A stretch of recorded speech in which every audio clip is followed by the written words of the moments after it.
So my first year of graduate school, a professor told me this story. It's the late 60s, and the second wave deep imagists are all the rage. Every year, the shortlist for every major book prize is crammed with the names of W.S. Merwin, Galway Kinnell, Robert Bly, James Tate. So finally, fed up with all this nonsense, the critic Paul Breslin publishes an essay in the American Scholar titled Stones, Bones, Darkness, and Silence. And this essay cuts these late deep imagists to pieces. He relentlessly takes them to task for their ostentatiously spare, dreamlike imagery, their tireless gnomic pronouncements and rhetorical questions, and in particular, their relentless repetition of a small set of nouns, chief among which are the words stones, bones, darkness, and silence. The essay has a huge impact. The deep imagists are scandalized.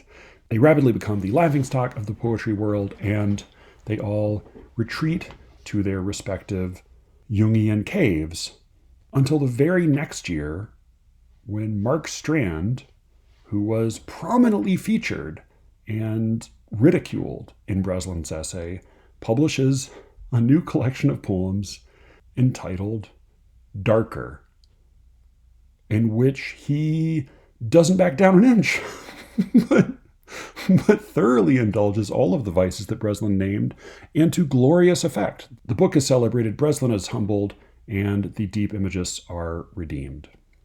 So I thought about this story recently, and I decided to find Breslin's essay. And that was when I discovered that it's all bullshit. It didn't happen. So Breslin did publish an essay, but it was not called Stones, Bones, Darkness, and Silence. It was called How to Read the New Contemporary Poem. And though he does criticize the deep images for all of the aforementioned excesses, he mentions Mark Strand maybe twice, and mostly concentrates on Creeley, Bly, and Merwin. Worst of all, he published this essay 8 years after Strand's collection, Darker. Even so, I still love this story, if only because I love the idea of a poet using the title of a book as a rejoinder to an unappreciative critic. Somerset Maugham did it with The Moon and Sixpence, and I can't help but just take delight in the idea of Mark Strand, a self-styled fantasist and endlessly good-natured contrarian, responding to that savage a critique with so elegant and scornful a gesture. Like, oh, I'm so sorry you didn't like my darkness? Fuck you, Paul. Let's go darker.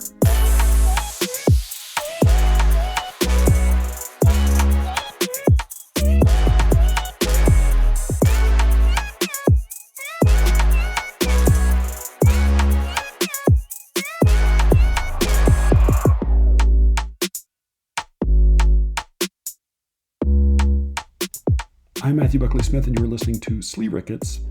Speaking of sources of unsurpassable darkness, I want to say a couple words about the new Criterion. It's come up again in both public and private correspondence, and I think I'll keep it brief, but I think it's maybe worth clarifying a point or two. So Austin Allen wrote me a very measured and thoughtful private note to say that he was upset with the way I had been using the podcast to undermine the anti-racist boycott of the new Criterion that he and a number of other poets have been maintaining, and that has caught both some momentum as well as caused something of a backlash. And I take that criticism seriously. I wrote a very long and thoughtful note back to Austin, but I also told him I would say a few words on the podcast to address his concerns. First, as I've said many times before, well, all right, I was just going to start with fuck you, Roger Kimball. I'll stand by that. Fuck you, Roger Kimball.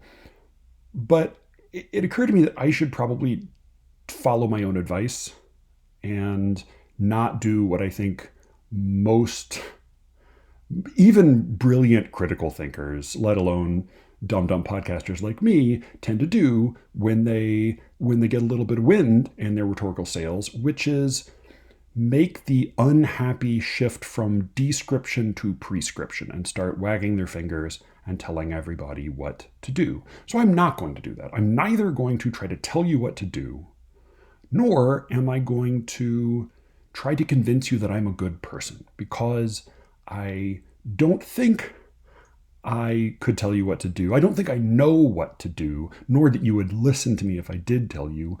And I certainly don't think that I'm a good person. So I will try to speak purely in descriptive terms. I have, with Austin's assistance, I don't know, I'm trying to speak so delicately about this. Austin sent me a bunch of links to things Roger Kimball, the publisher of the New Criterion, has said in public, both about his beliefs. I will include the list in the show notes. I've included them in the show notes before. I will include them again, and I encourage you to look at them, because when I hear someone say, so-and-so is racist, or such and such institution is racist, my thought is, that's horrible. My first thought is, that's horrible. My second thought is, well, so why? How? What makes them racist? And so rather than telling you that he's racist, which I do think, or that the New Criterion has been pretty deeply stained by its very deliberate association with him, and its sort of inextricable relationship with him, I will just include the links in the show notes and let you look at them. And I think in particular, his comment on,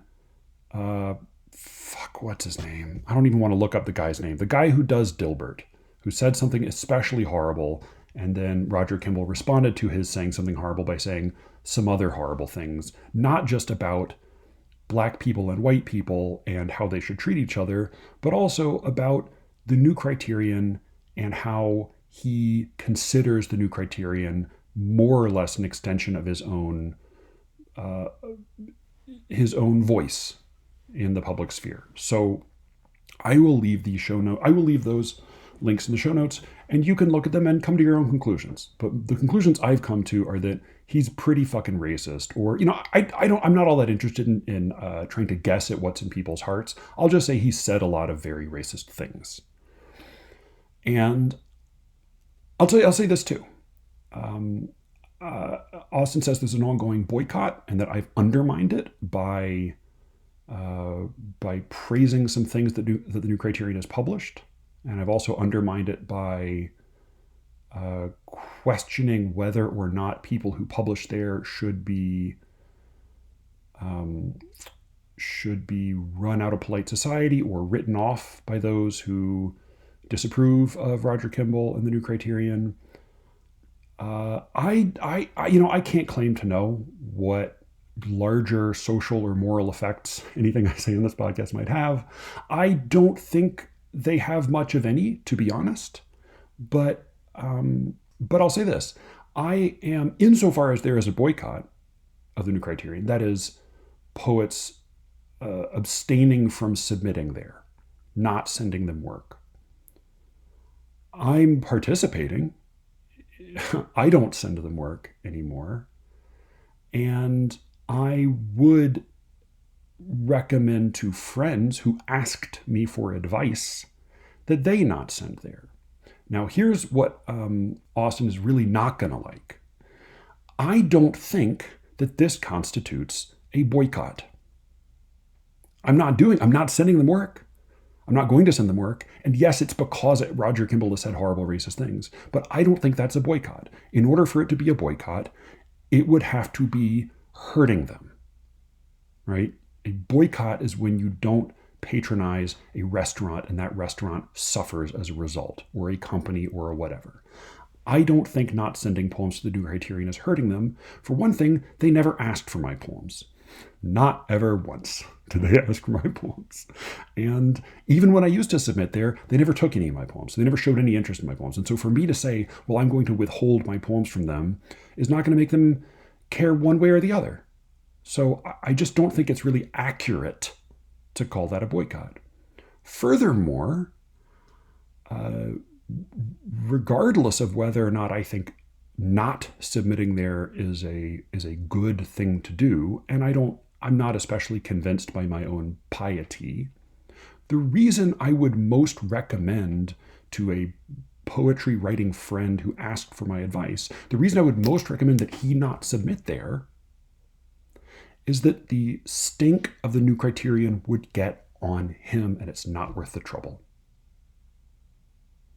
I don't think that my hypothetical advice-seeking friend is going to hurt the New Criterion by not sending poems there, but I do think he might hurt himself by sending poems there, because the association will be bad for him, because it is causing a lot of fuss right now, and even not submitting there has caused me fuss.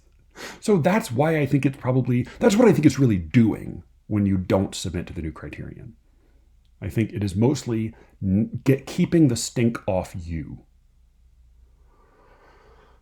Now, if what you want is to diminish Roger Kimball's importance in the poetry community, I think that is a meaningful thing to strive for. I don't think getting a bunch of no-name poets, and not, I'm calling myself a no-name poet. Austin's not a no-name poet, but most of us are. Most poets are no-name. I don't think getting a bunch of us not to submit poems is going to diminish Roger Kimball's poetry world influence a bit. Here's what might. Hire away William Logan and Adam Kirsch. William Logan is the longtime poetry reviewer who publishes 2 big influential omnibuses at the New Criterion every year. And Adam Kirsch is their poetry editor, a very good poet and critic, and someone who tends to publish good poetry. So here's where things get complicated. I think money talks. And I think that's why Roger Kimball continues to have influence in the poetry world, because he pours money into it. And while I don't subscribe to the New Criterion, a shit ton of their material, particularly their poetry-related material, is available free online. And I'm not going to not talk about it, because a lot of it is really worth talking about, whether I agree with it or not. There are good poems published there. There are provocative essays and reviews published there. And when they come up and I think they're worth talking about, I'm going to talk about them. I will still say, fuck Roger Kimball, but will I read the essays he publishes when I can read them for free and then talk about them? Yeah, I will. Do I have a simple moral resolution that proves to me that that's an okay thing to do? No, I don't. But this is a fucking podcast. So I told myself I was going to keep a level head while I did this, but I'm failing. So if you really want to hobble Roger Kimball's influence, hire away William Logan and Adam Kirsch. I don't think merely sneering at them is going to get them to quit.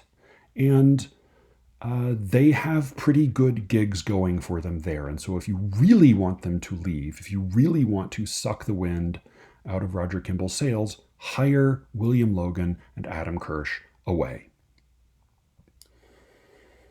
Do I have anything else to say about this? Yeah, I do. Yes, I do. Because some of the boycotters, including Austin, as previously discussed, advocate trying to think of a neutral term for this, I don't think there is a neutral term. I think ostracism or shunning is probably the term. They advocate the ostracism, the shunning of people who continue to publish with the New Criterion.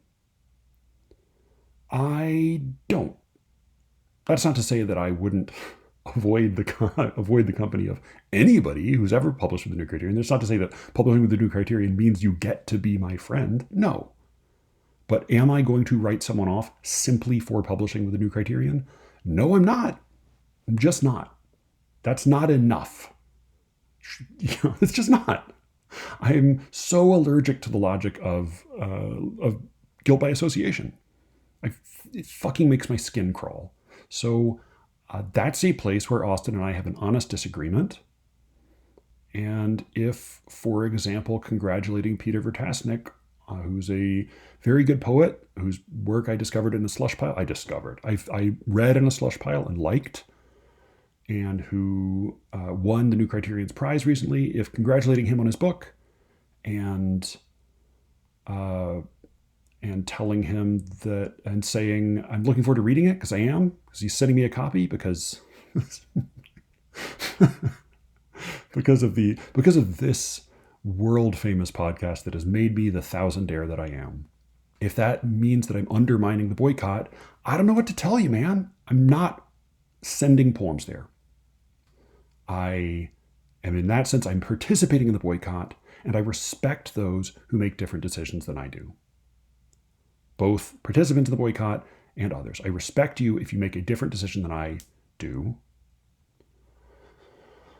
I'll also say that if participating in this boycott or speaking out about Roger Kimball and the New Criterion has indeed, as I've been told, has actually hurt the careers of anyone, of any poets, has made it harder to publish poems or get poetry jobs, whatever those fucking are, if it has made it harder to do those things, then that's bullshit. And if you are somebody who publishes poems and you are not publishing Austin's poems or somebody else's poems because that person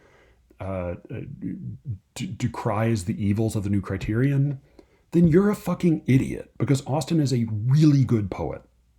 And you are passing up really good poems because of a political disagreement or a policy disagreement or fucking, I don't know. Like, at least half the dead poets we love were pieces of shit. And, probably a sizable percentage of the living poets we love are also pieces of shit. That's not the point. How are the poems? And in Austin's case, the poems are really fucking good. Really fucking good. That's what I'm interested in. That's what I'm interested in. I'm interested in good poems, provocative prose, interesting conversations, and not getting racist stink on me. And that is why I will continue to say, fuck Roger Kimball, fuck the New Criterion.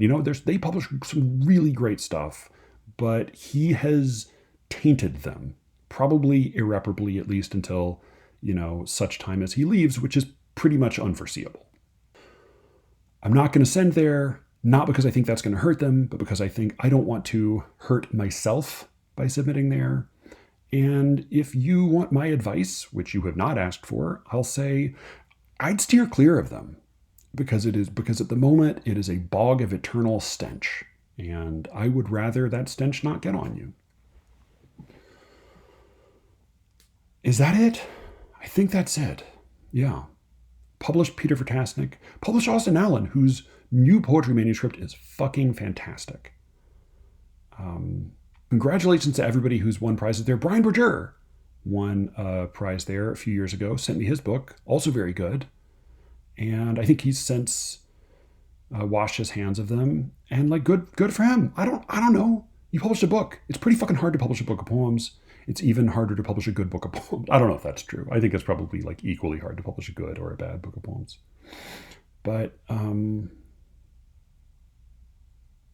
yeah, I think that's all I've got to say on that subject. Maybe, all right, setting Austin's very level-headed, civil, thoughtful, private email aside, I have in not just recently, but also recently, received some notes, sometimes more public than others, that that carry a pretty extreme pitch and tone. Two recently, I think somewhat reassuringly, in direct contradiction to each other. One taking me to task for being insufficiently woke, and one taking me to task for being despicably, excessively woke. Neither used that term, but I think it's I think it's at this point the simplest way to say it. I've also received notes in which, I love getting notes from you. I love hearing from you, and I love hearing disagreements from you. I really do, and I really love that you all disagree with each other as well. I would be alarmed if all I got were notes saying, "Hey, you're right on about everything." I would probably also be alarmed if all I got were notes saying, "Hey, you're exactly wrong about this one thing," and they all agreed. That would raise an eyebrow. But you all disagree with each other, and most of you also disagree with me. And to me, that seems good and healthy, and I encourage it, and please send more. I will just say this. When the tone of your notes is extreme, or when the stakes of your note are extreme, for example, well, I guess this is it. I guess I'm going to have to cut off contact with you forever. Or, it's been nice, but I'll never speak to you again. Or, oh, I guess you're never going to speak to me again. When the tone or the terms are so extreme, I understand. And I don't blame you. I publish an obnoxious, contrarian, shit for brains poetry podcast, and if it makes you angry, that's totally fair. And if you want to write me an angry email, that's totally fair too. And if you want to post a furious rant on the Substack chat, also fair. I get it. I will just tell you this because I think some of you genuinely dislike me, but I think a lot of you like me. If you send me a note, public or private, and the tone or the terms of that note are at an 11, just know that it gives me fucking chest pains. It spikes my cortisol and it gives me chest pains. And if you like giving me chest pains, keep them coming. But if you don't, maybe just wait. Just schedule send for the next day and just check it again before you send it, because Jesus fucking Christ, I can feel the years getting sanded off my lifespan. All right, enough fucking darkness. No, not enough darkness. Sorry, this whole episode is dark. I know it's going to go long, and it's darkness to the hilt, but it's a different kind of darkness. So now, for the main segment. How long is this going on for? Okay, so I'm fucking things up here. I had this whole other section that I was going to include, but I think it might go too long. So, all right, maybe I'll make this another short one, because I have heard from a few of you about my book. I've heard some of you gotten the book. Thank you so much for letting me know. Thank you so much for those of you who've shared pictures of it online. I'm not on social media, but if you are, I appreciate it. I appreciate you recommending it to people. It makes a big difference. You can go to my website, MatthewBuckleySmith.com, or just type in sleerickets.com, and you will see a big picture of the cover, and you can click on it and buy it there, along with a piece of praise by David Yazzie, former poetry editor of the New Criterion, and very lovely, brilliant, non-racist person to boot. But some of you have told me that I was being a weirdo by making such a fuss about reading my poems on the podcast. I have been convinced, sort of. So here's the degree to which I've been convinced. I'm realizing as I'm saying this that in my brain I responded to Alice's email and said, yeah, I think that's a great idea. Here's how I would like to do that. And as I'm saying it now, I realize I never responded to her email. And so if she's hearing this, she's hearing probably for the first time that I actually would like to do the episode she proposed, which is a weirdo question and answer session in which she bosses me around and we talk a little bit about the book and try to keep it from being stupid, boring, self-indulgent bullshit, which we will do our best to do, and which I trust Alice to. I trust Alice to steer that ship, and to tell me when I'm being a caveman. I'm just looking at my fucking audio, and I'm like hitting red over and over again here. This is God. This episode has got me worked up. Okay. You see why I like the Mark Strand story. Yeah, you see. Fuck you, Paul. We're going darker. So the other thing I'm going to do is in the book, Midlife, out now, but from Measure Press, there's one poem that is, I think, if I'm honest, maybe the very darkest thing I've ever written. And it's not been published anywhere, and I've certainly never read it at any reading, and won't read it at any reading for very obvious reasons. But I am sort of fond of it.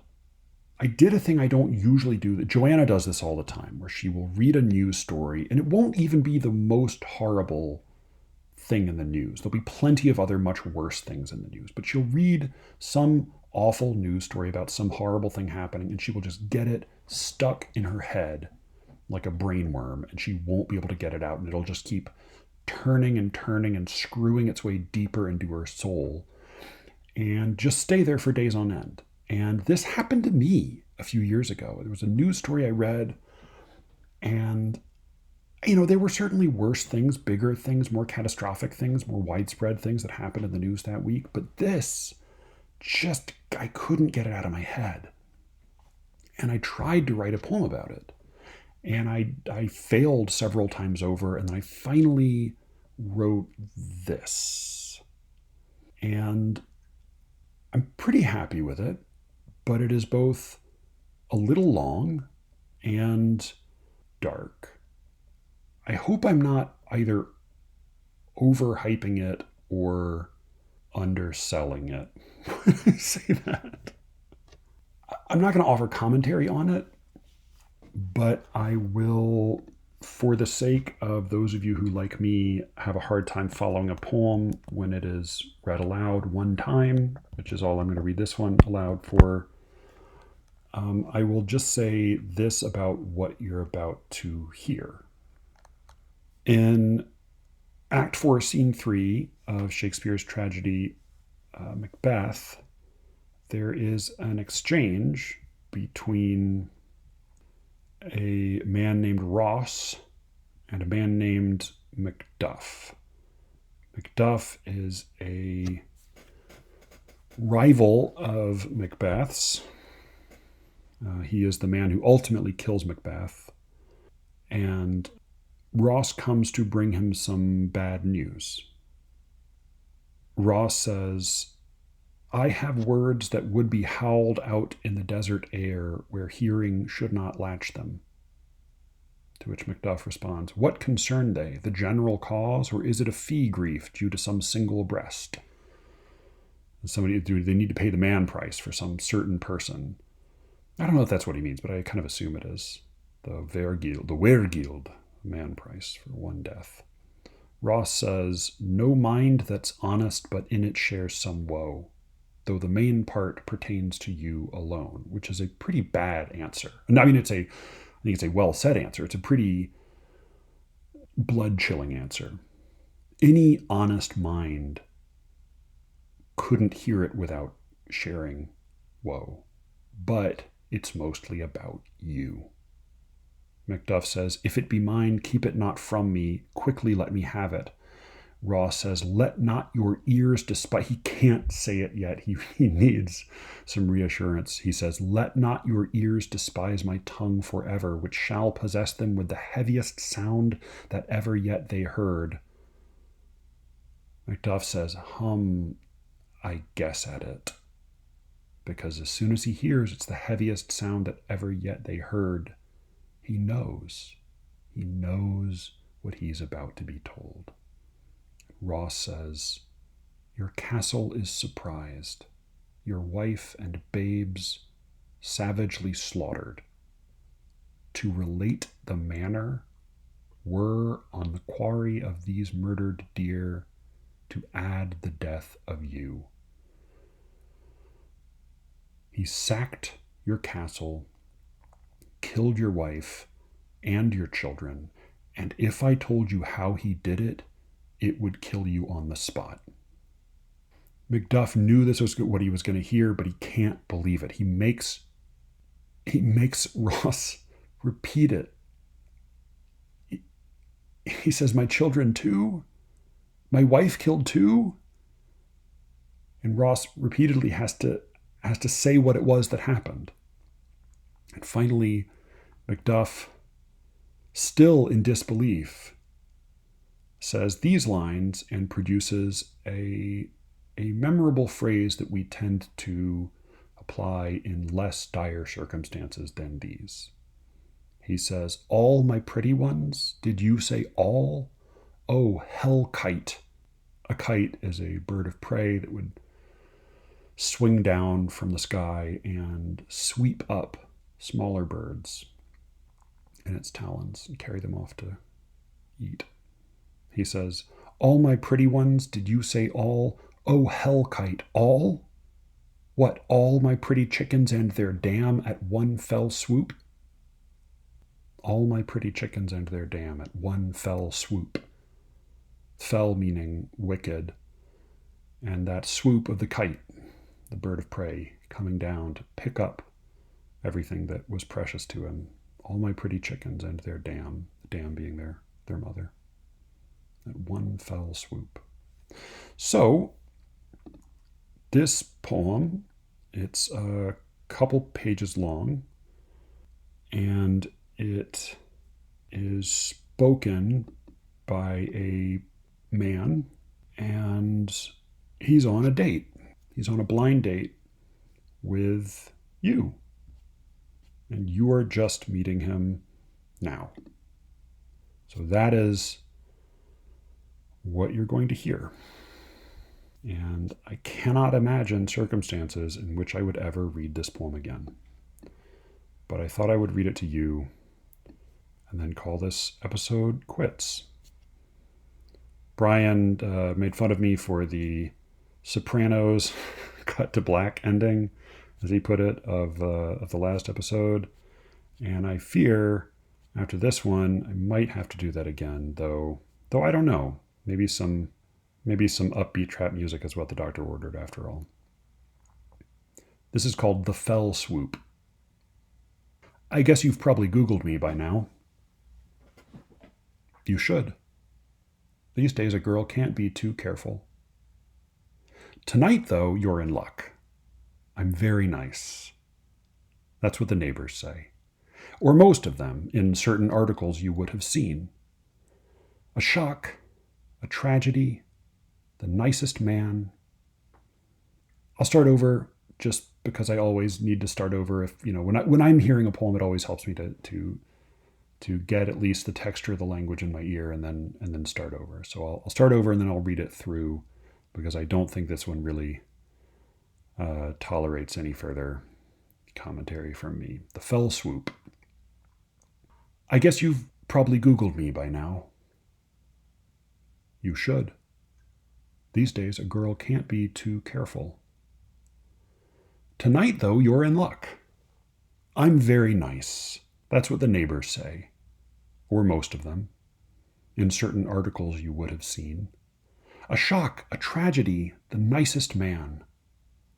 Now, to be fair, a handful disagreed, including some that I'd considered friends.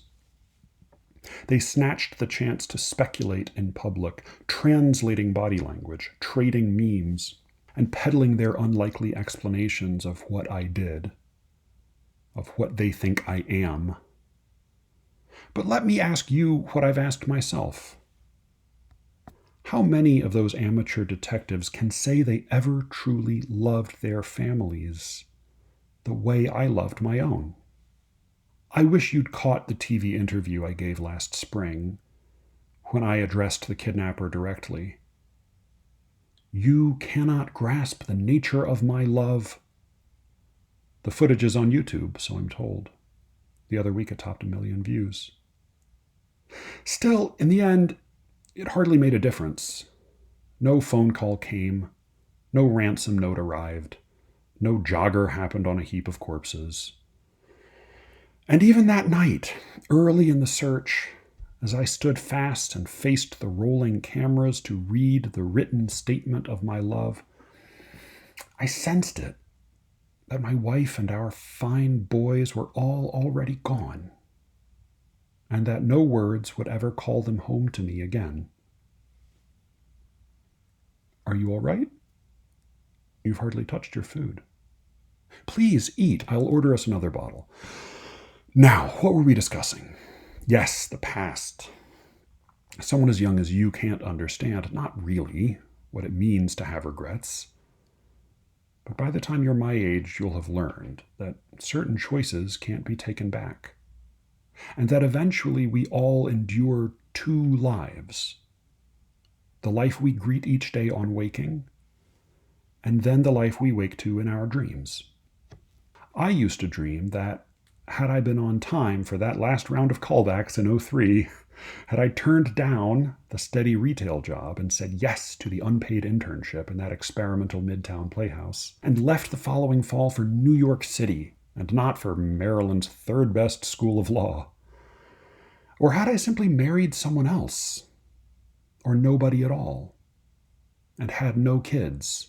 And yes, if mostly I had had no kids, I might have made a life upon the stage, playing the roles that every actor longs for: Brick and Orestes, Oedipus and Hickey, Hamlet, Iago, Brutus, Lear, Macduff.